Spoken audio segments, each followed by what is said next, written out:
Welcome, everyone.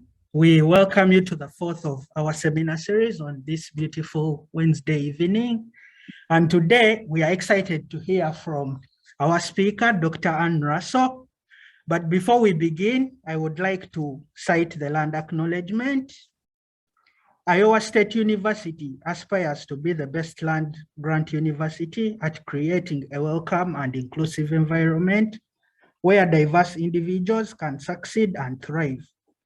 As a land grant institution, we are committed to the caretaking of this land and would like to begin this event by acknowledging those who have previously taken care of the land on which we gather.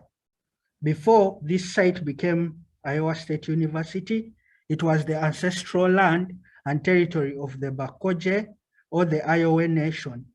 The United States obtained this land from the Meskwaki and Sauk nations in the Treaty of 1842.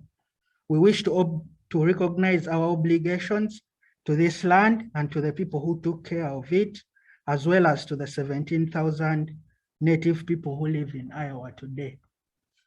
So today we are going to hear from Dr. Ann Russell. And as many of you may be asking, who is Dr. Ann Russell? Ann Russell is an ecosystem ecologist with special expertise in the biogeochemistry of tropical ecosystems. She's an associate adjunct professor in the Department of Natural Resource Ecology and Management at Iowa State University. She earned her bachelor's from Cornell University, her MS from the University of Florida, and her PhD from Iowa State University.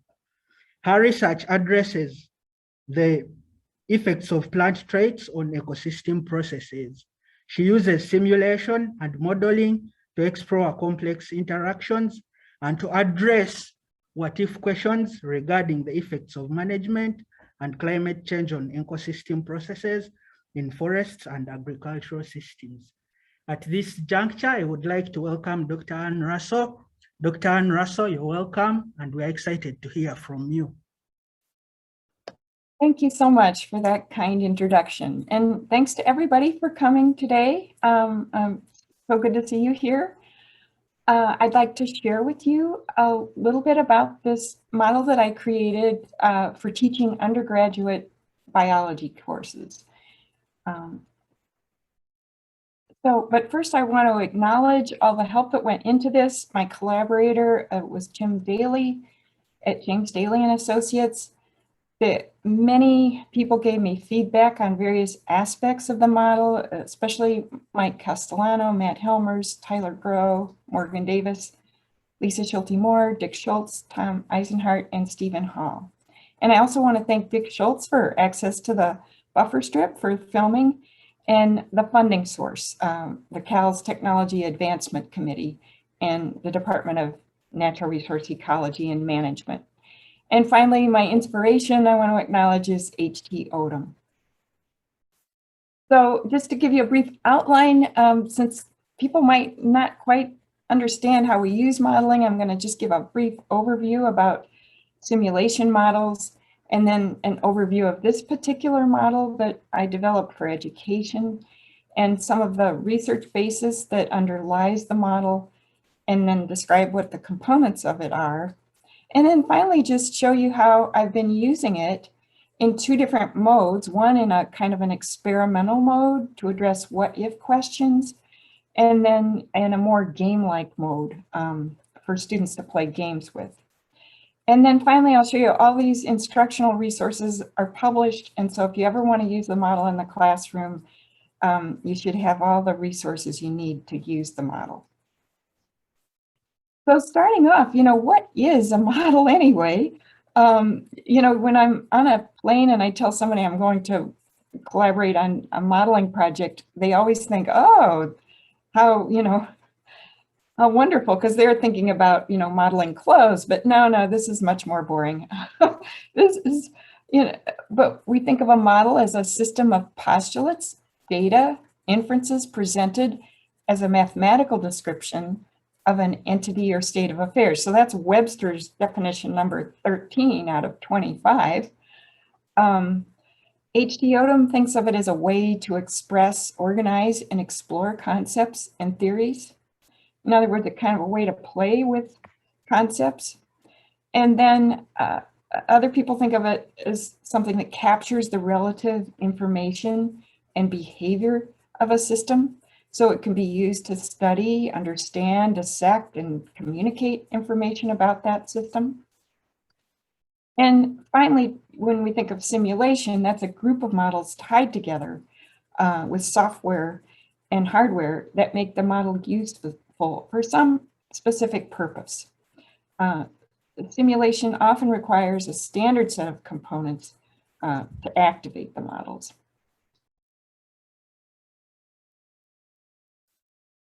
Oops. And so there's a basic philosophy about this that, you know, the world is very, very complicated out. And so we have to do some sort of abstraction. We have to take all this complexity and aggregate it down into something that we could formulate in a model, formulate mathematically. In other words, because that real world is so complex, we're kind of distilling it down to some essential context. And the purpose is really to understand the world or some part of it in its dynamic form, because the idea is things change. As you all know, the processes you study are very dynamic. And we can also use it to explore how and why it functions as it does. And in this case, I'm using it as an educational tool to give learners a hands-on experience with something that otherwise might just be kind of a dry lecture. And of course, modeling has lots of advantages. I mean, if you can go out and do a field experiment, that's wonderful. But sometimes it's just too expensive, as if, you know, you're going to simulate jet flights, or if you need to simulate something like nuclear explosions, it's a lot safer to model it instead of to actually do it. And sometimes it's simply more practical, especially for global studies. We've only got one Earth, and we can't usually, there are unintended experiments going on, but it's tough to experiment in that case. So in the practice of model and really the process, the first step is to define what the problem is, define what the purpose is, have a really clear intention for that particular model. And then once you've decided that, that gives you the basis for all these decisions you have to make about abstractions. And in practice, it's hands-on. You cannot just sit back and read through things. You've really got to get into it. And the participant can apply principles that they've learned or want to test, because a lot of times the best modeling, the most fun is when things kind of crash because you know, the principles that you have aren't working. Sometimes modeling is used for prediction, and but again, that's when you use it intentionally in that way. So bringing it down to the specific for this nitrogen model for agricultural systems in Iowa, the purpose is educational.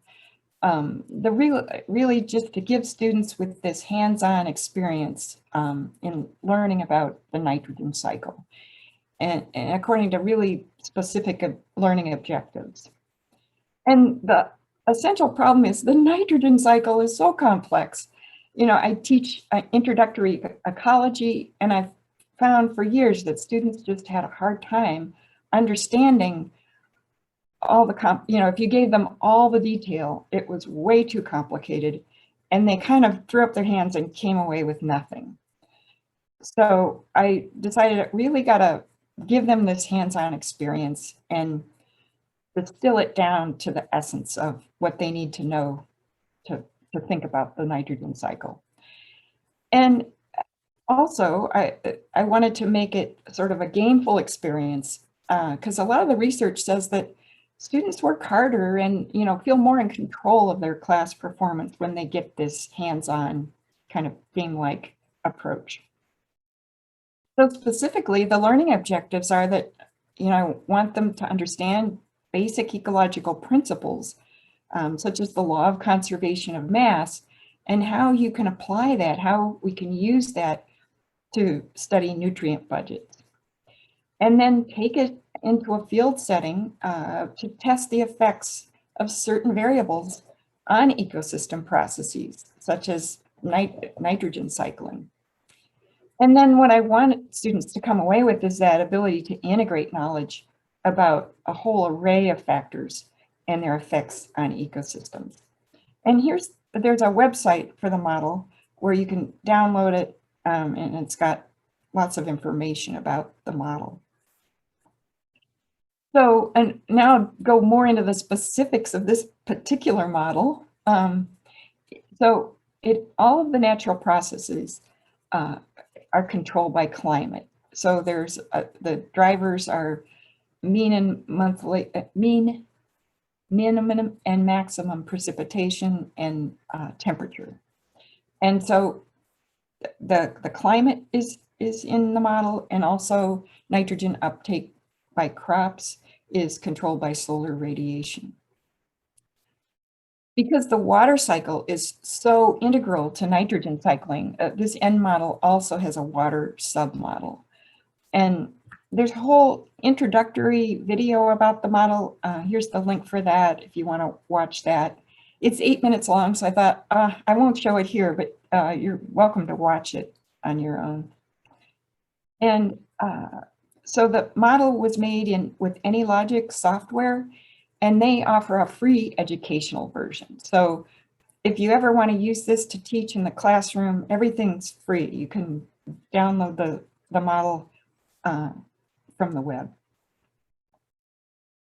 And so what data went into this model? Well, I had a postdoc at the National, what's it called now? The National Lab for Agriculture and the Environment. I conducted research at the Nashua and Kanawha experimental stations. So I had a lot of data on soil carbon, soil nitrogen, crop uptake, and that kind of thing. So I had my own data for a lot of this model, but then a lot of things, I needed the Ag Decision Maker, the Iowa Environmental Mesonet for all the climate data. And if you're interested in where all the data came from for the model and the equations in the model, that's all on this website too.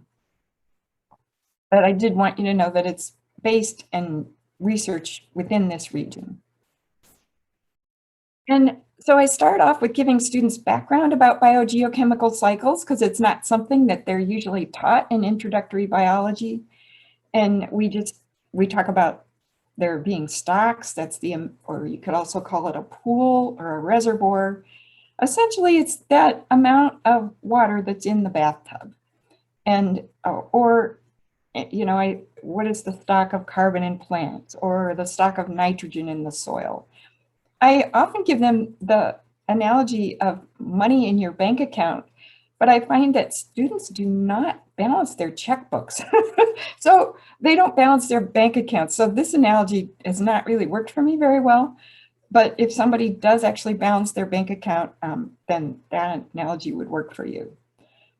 And so you've got the stocks, the amount in the bathtub, and then you've got the flows in to the bathtub and the flows out. And those are processes also, such as photosynthesis or nitrogen mineralization, or deposits or withdrawals from your bank account. But like I say, students don't do that anymore. And then, we talk about how they can calculate nutrient budgets, because the first law of thermodynamics says that mass is neither created nor destroyed. So that means you can add things up, and everything, has to add up. It's not going to disappear on you. And we learn how to calculate turnover times, how long does that element stay in the pool? And then just get them to think sort of conceptually, well, what happens if, the water in the bathtub is turned on high and your plug is kind of stuck? That amount, that stock is going to increase.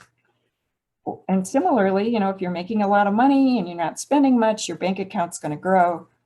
But if you're not getting much money in the bank and you're spending like crazy, your bank account's going to go down.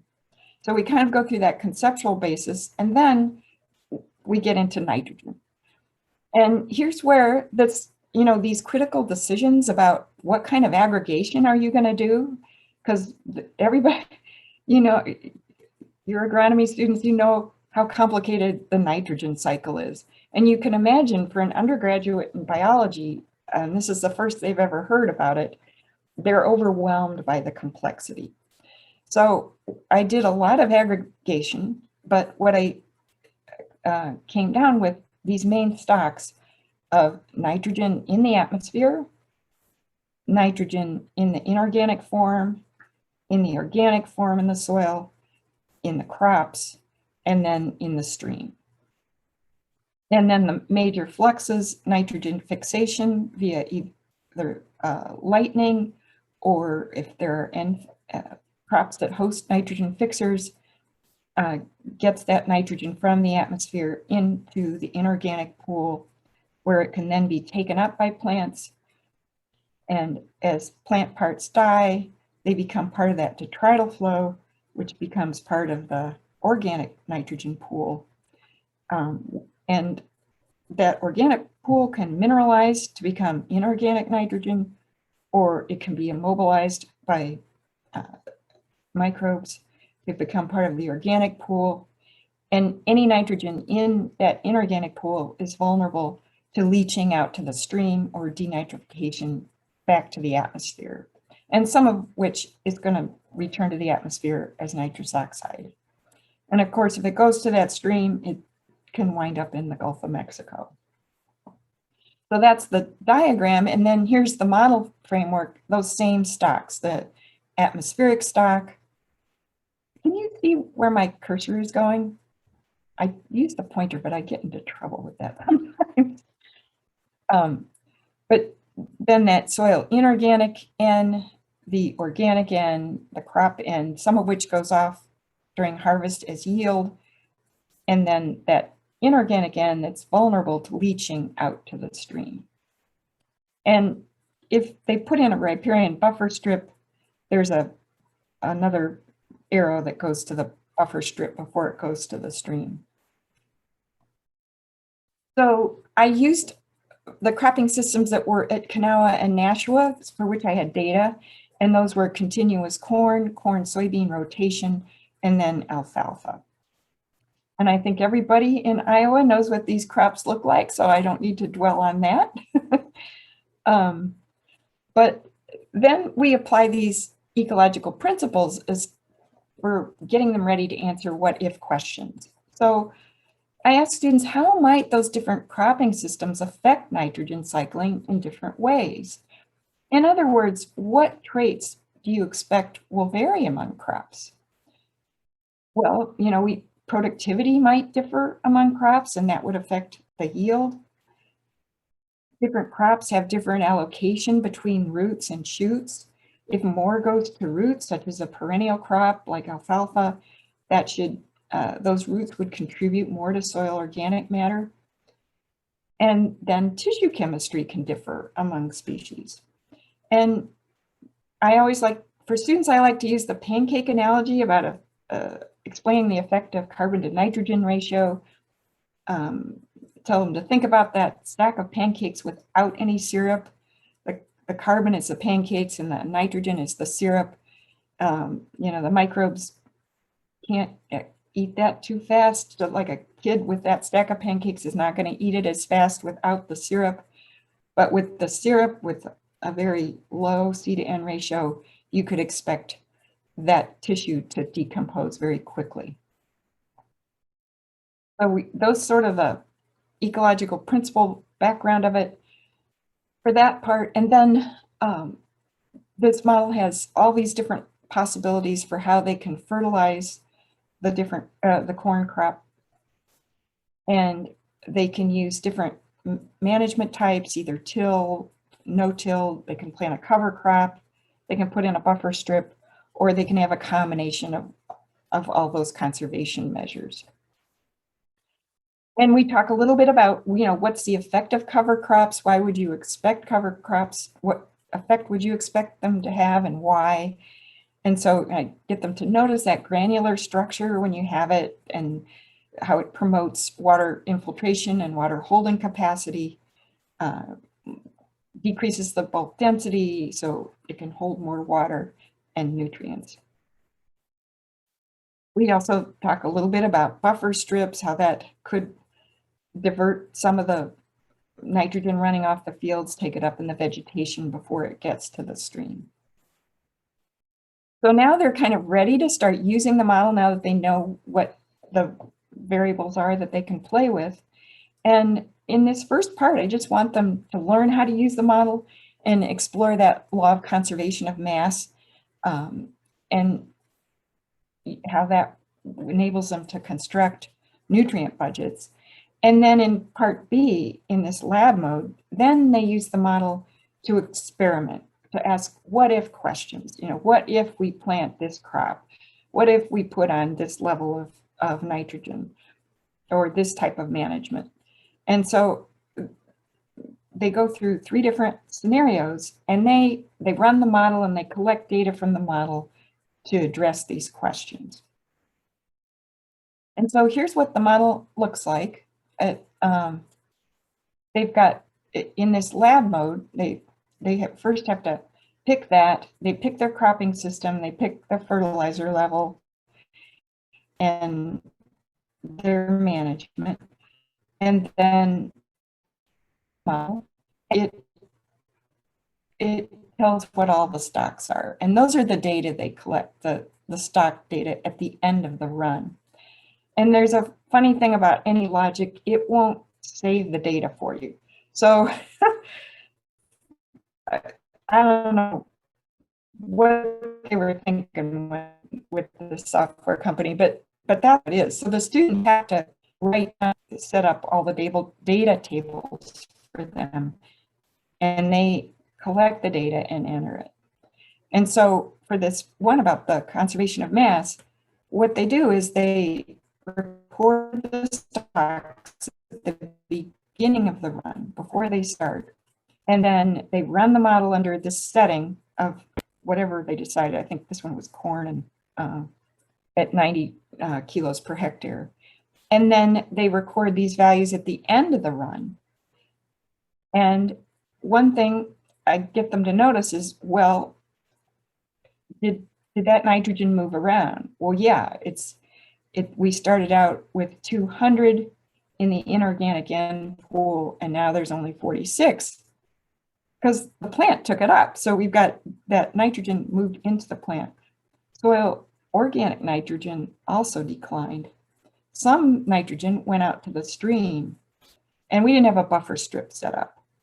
But the one thing I want them to focus on is, even though nitrogen got redistributed among these different pools or stocks, the total is the same at the end of the run. And that's that law of conservation of mass, that everything has to add up and you can't really have lost anything. And so they can subtract then the final stock minus the initial and see how it changed over the course of the run. And that total should be 0. There's a little bit of a rounding error, so it's not quite 0, but that's just a kink in the model in rounding errors. So then we work through this interpretation. Did the stocks, nitrogen stocks within a given pool, say soil organic inorganic nitrogen, did it change over time between the initial and the final? And they say, yeah, it did. But did the total change? Was there a difference in total stocks between the beginning and the end? And no, it really didn't. And then, so coming back to that basic principle, that law of conservation of mass. So now we're ready, we can go on, we can think about asking questions, testing hypotheses, and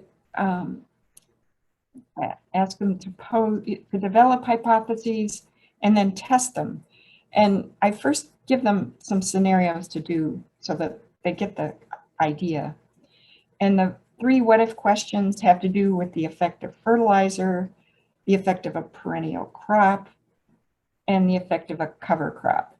And so I find I kind of have to walk them through setting this up the first time just to get things started. And so I actually give them the question, does planting continuous corn with N fertilizer at 270 kilos per hectare in spring increase the yield? And then, you know, I set up these other questions. And then what we work on is, so here's the question, how do you set this up with the model to test it? And there's this basic method for addressing a question is you run the model with the parameters set at a baseline, and then you run the model, you collect the data at the end of the run, and then you're going to run it again, having changed just one parameter. And so they have to figure out, well, what's the one parameter I would change to answer this particular question? And you'd be surprised. I mean, I have to set this up because if I don't, they won't get it. So, so then they compare the outcomes, the stocks at the end of the two runs. And I neglected to say the run time is 10 years. This model runs at a monthly time step. And so I asked them, how many times do you need to run the model then at a minimum to answer the question? And they usually get it. You just really have to run it twice. If you want to, you know, did increasing the N fertilizer increase the yield? And so, but we work through this. So for scenario 1, the effect of fertilizer, does planting continuous corn with N fertilizer at 270 in the spring increase the yield? And I asked them, well, which parameter would you vary to test that, to answer that question? And which stock would you monitor as the response variable? Because again, you know, they're still kind of learning about the scientific method. So for what if question number 1, what variable will you change? Well, if it's about fertilizer, then that fertilizer level is what you're going to change. What value will you use for the baseline run? Well, if they want to do as little work as possible, they could use 90 kilos per hectare because that's the value they ran for part A. So they've already got the data for the baseline run. If they want to run the model again and run it at 0, that's fine too. And then for that experimental run, what's the value? It's going to have, it answers the question if you run it at 270 kilos per hectare. And then what response variable? Well, the question is about yield. So that's what they're going to have to, that's the stock that they're going to measure. So they gather these, they run the model, they gather the data that the model puts out on stocks at the end of the run, and then they record the data in a table. And that's part of what these teaching materials have. I've got the tables all set up. So they have to pay attention to what their parameter settings were, what was the cropping system, what was the fertilizer, what was the management, to make sure they just changed one variable. And then these final stocks at the end of the run under these two different conditions.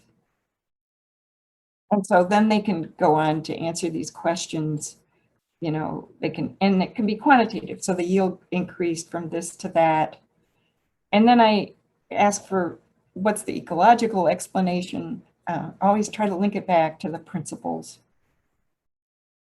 And is there a limit to increase in yield that could be achieved? And how would they address that? You know, they could do more runs at lower nitrogen levels. And one thing to note is this model could be run in a deterministic mode. So all the values for climate are based on 20-year means. But you could also run it in a stochastic mode where it randomly picks values within those parameters, within the 20-year mean distributions. But if you do it that way, then you'll get a different answer every time. So for this first part, I have them just keep it in the deterministic mode. And so by this point, this is that first part, the lab exercise, I start them off, we all do it together in class for that first scenario, and then they go and do scenarios 2 and 3 on their own. And by then they know how to use the model. So they're ready to play games with it. And I use a team-based learning approach. So they're already in teams, and we go into this interactive mode. I like to call it the gaming mode, but the programmer I worked with, he makes fun of me for calling it that. He said, neither one of us is a gamer. And he said, you can't really call this a game. And I'm like, oh, well, okay. But anyhow, teams compete to see which team achieves the best outcome, depending on the goals. And I'll tell you about the goals, but to add realism to this game, the monthly precipitation and temperature are stochastic. So they're based on these 20-year records for the region. And then we throw in these extreme events, floods, droughts, heat waves, just to add spice to it. And income is also stochastic based on those crop price records from the ag decision maker.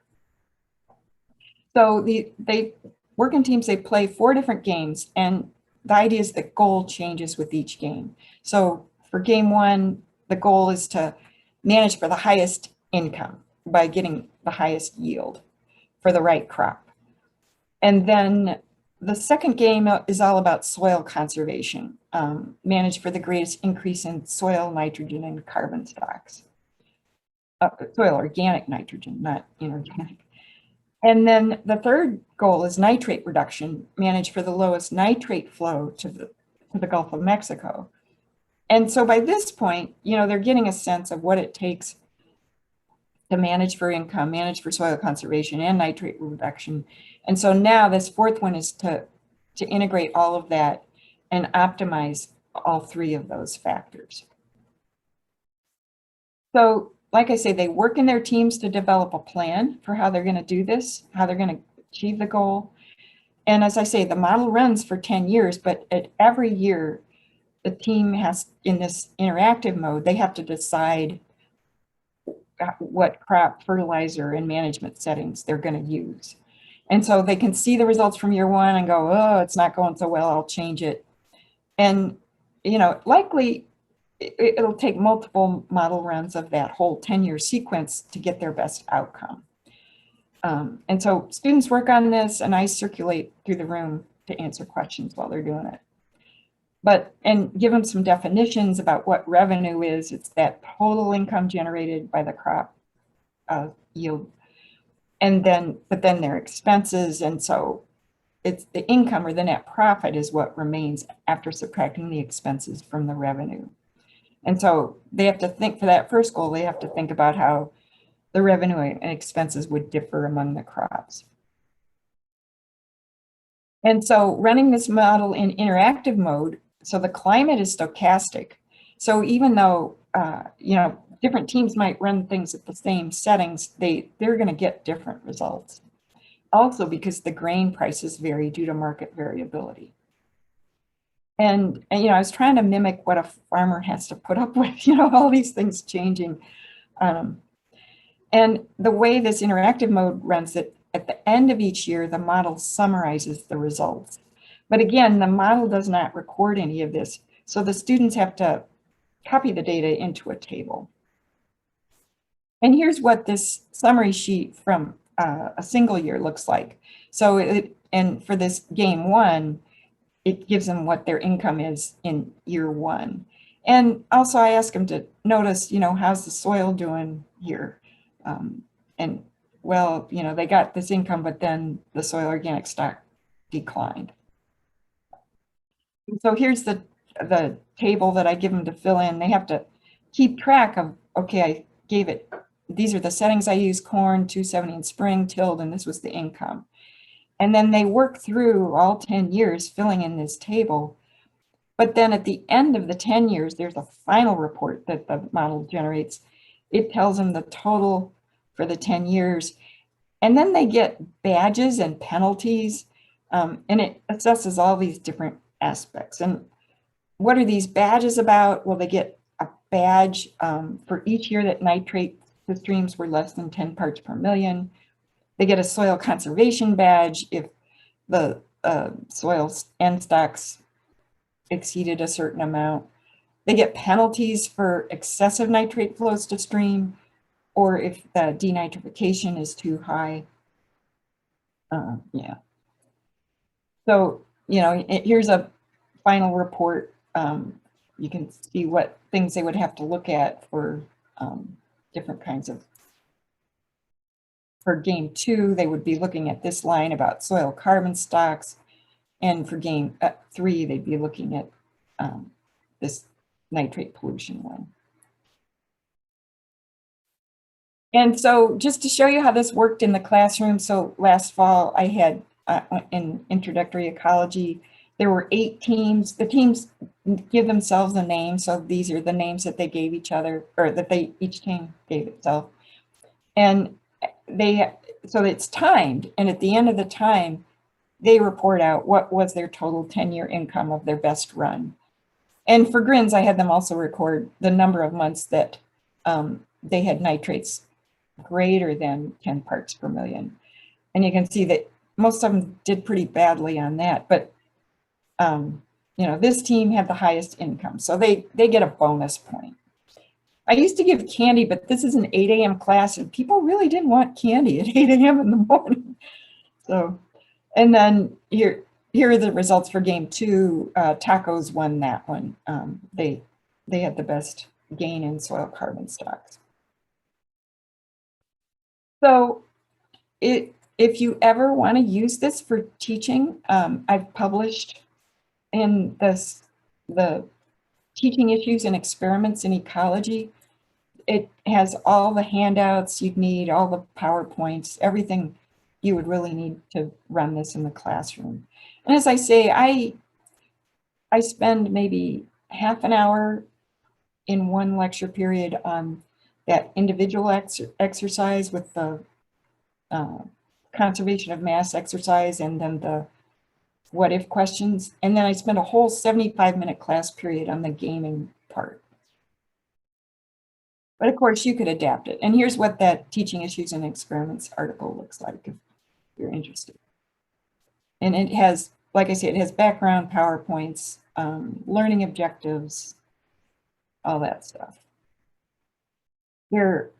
It has other documents if you need background PowerPoints on element budgets. And I start out with carbon. It has rubrics for evaluating the individual and team activities. And then it has nitrogen cycling pre and post quizzes. And I give all the expert answer keys for both of those activities, so that, if you need help running it in the classroom, that help is there. So I hope you enjoy playing with the model. I got a couple of minutes left. I can show you and kind of show you what that model is like, I think.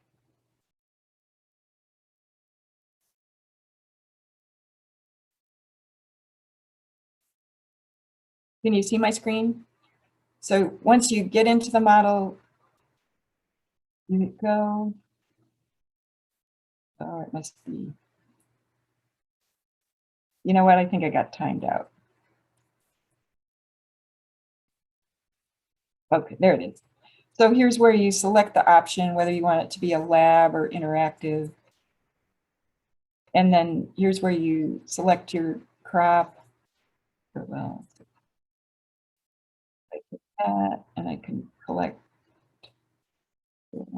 90, that, and then you run it.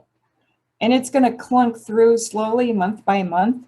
If you want it to go faster, because you just want to collect the data at 10 years, you don't want to sit there and watch things go by, or you can put it in ultra fast mode where it flips right to the answer, right to the end. And so here's this last stage where it pauses, and here's where you collect the data from the model on these stocks.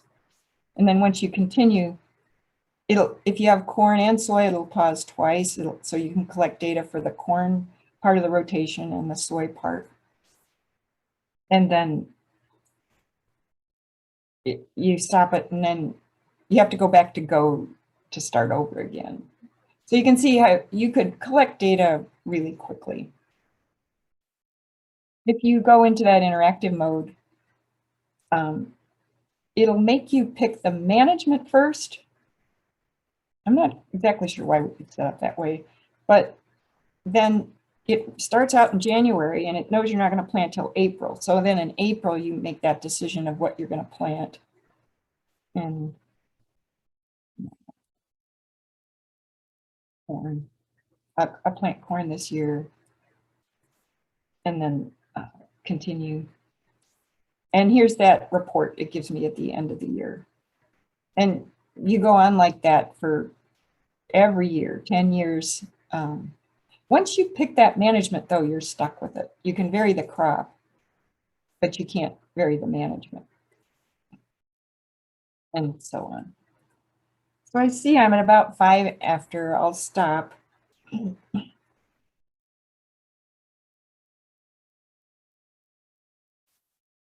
I'll put my email in the chat. If you have any questions.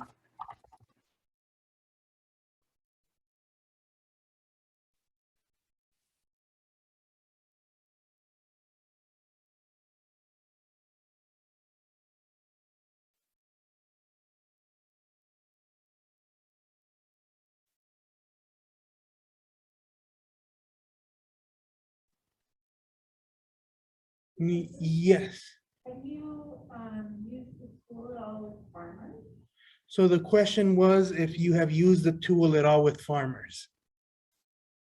That's a good question. And that's what's really important that I forgot to point out. So I'm glad you brought that up. You know, this isn't meant to be a predictive tool for a farmer in his particular field to make a prediction. It's not that fine-tuned. And that, you know, gets back to that purpose of modeling and, you know, what is the purpose of this particular model? For this, it's for students to have a hands-on experience and to grasp basic concepts. Even though, you know, the data are, I would say the data are very good that underlie the model, it's not fine-tuned enough for a farmer to predict what's in his field. But if a farmer wants to understand what's going on, you know, why it's so important to manage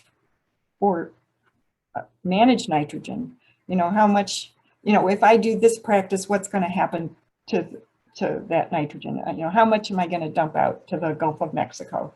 In that case, it would be really good. And it would be really good to get it out to them. So if you have ideas for how to do that, I'm all ears.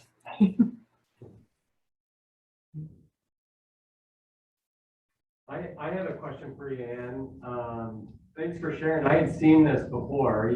This is Marshall. But I don't know if you've told me what, you know, have you done some feedback groups, and maybe this is in your publication.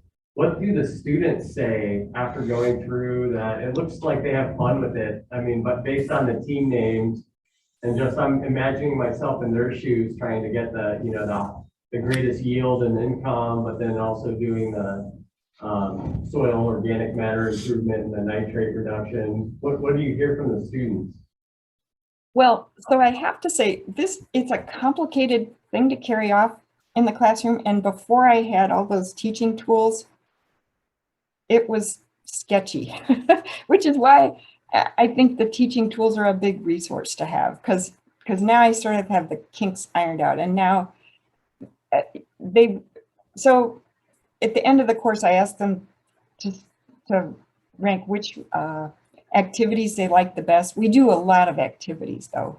And I was shocked this last time, a lot of people really liked this activity. And this is from students who, you know, most of the students in this course are kind of pre-med, pre-vet, genetics, cell biology. It's a required course. They don't really want to be there. So I felt pretty good that this last time. And I did get feedback there's one person who downloaded the Thai article, this teachings, what is it? Teaching and experiments in ecology. And he said it's Superior State University.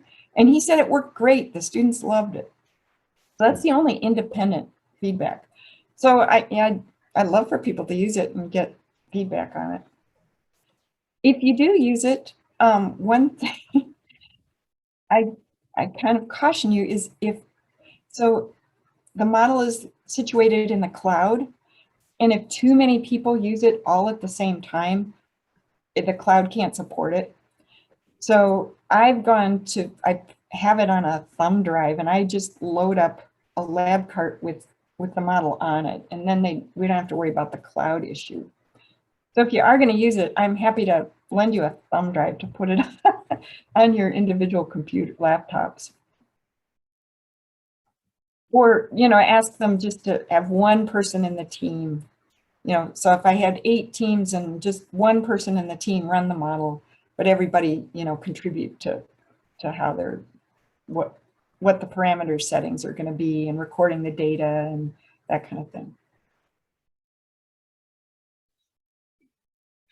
Hi, Ann, this is Bradley Miller. And yeah, I think you hear me okay. So you kind of alluded, I think you mentioned which course this is, but what could repeat which course it is, and how does this sit in the curriculum for other majors, as far as being required and prereqs, things like that? So I use it in Biology 312, which is ecology, and it's required for the biology major and animal ecology. I'm not sure what all majors, but the course has an enrollment of about 320 students. And I teach, it has a lecture and a lab component. And I teach it in one of the lecture sections that has a team-based learning format. So, I mean, you wouldn't have to use it in a team-based learning format, but it's really nice that way. They really got into the competition part, the game part. Even though my programmer says, this isn't really a game, but. How long has she been using this model in her classes? The question was, how long have you been using the model in your classes? So I've been using it, I think, for 4 years now. And I confess, before I had all the teaching materials together, it was tough because it's complicated, and if you don't, especially for undergrads, if you don't walk them through every single step, you're going to lose them along the way. And so in the beginning that was happening and so that's sort of what prompted me to publish the teaching materials, because I actually ended up doing a lot of work on it, and I think it would really help people if they want to use it. So, but I could see, you could use it in agronomy for sure. I mean, agronomy is what I'm nervous talking about to this audience, because some people might quarrel with how I did my aggregation, because you'll notice I really simplified the nitrogen cycle. And that was after years of trying to teach ecology and students being so overwhelmed with the complexity that they came away with nothing. I mean, they couldn't, at the end of the course, they couldn't tell you what end fixation meant. And I was like, this is just too much. I've got to aggregate. And besides, when I went to create the model, I realized there aren't data for all those intricacies of the nitrogen cycle. So it's hard to model when you don't have any data. We have time for one more question. You taught this class with gaming and without gaming. Would you recommend to us that gaming is a good way to go? And if so, when or when not? Well, the gaming makes it more fun, but the problem is they kind of have to be able to walk before they can run. And if they don't, if they can't figure out how to use the model and they don't, then the gaming doesn't work. So it's kind of like you have to do both. I mean, but you could get a lot out of just using it in lab mode, where they can explore with what if questions, and they can use stochastic weather. There's a climate change button on it, of increasing temperature and moisture, and the data on that are obviously sketchier, but they can explore a lot in lab mode. So if you just could use one, I would use it in lab mode.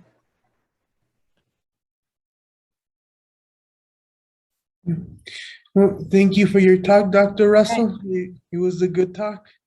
Thanks so much. Take care.